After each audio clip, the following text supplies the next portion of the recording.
Now I would like to speak just a little bit about club selection for wedges. There are a number of wedges that people buy today. They start as a pitching wedge right around a 48 degree. They go to 50, 52, 56, 58, 60 degree wedges.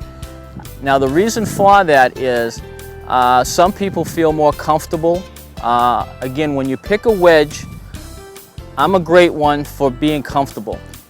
If it's a club that you like, you're going to do very, very well with it. And if you notice in your golf bag, a lot of times you might have a 6-iron or a 7-iron that you're very familiar with, that you really have played well with. And I always say to everybody, that club owns you. If you feel very comfortable with that, that's fine. There are people that carry a number of wedges in their golf bag. Some that I've seen have 4 different types of wedges. That's good in some respects, but in a lot of respects it's not, because most of the people that have 4 wedges do not know how to hit all 4 wedges. Once you find a wedge that really feels good to you, say a pitching wedge or a sand wedge, sand wedges mainly are used, again, most of the time in the sand trap. But you might have a lob wedge, which would be something that you also can use in a sand trap. But most of that is used for distance. In other words, some people will look at a wedge and maybe they can only hit that wedge, say 45 yards.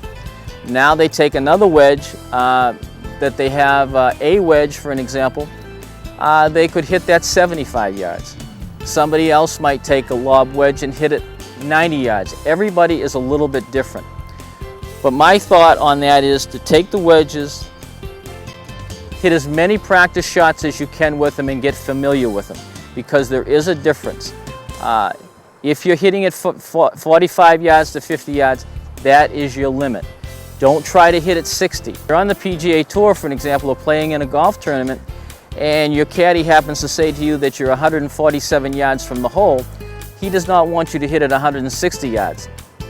Or he does not want you to hit it 135 yards. He would like you to hit it in that area.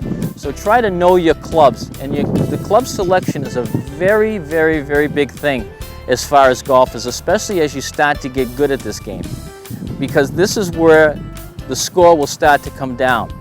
If we're 40 yards away from the pin and you're able to put something up there very close, it makes a tremendous difference in your score.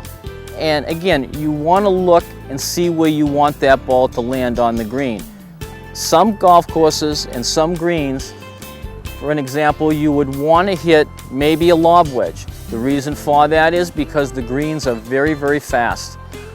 You have to get it to the hole and you want it to sit down, especially with the technology in golf balls today. The golf balls today, the soft ones, harder ones, they will bite on the greens. A sand wedge, for an example, most of the time you're going to just use it in the sand or on different types of chip shots. If you have a tougher grass, you might want to hit that lob wedge.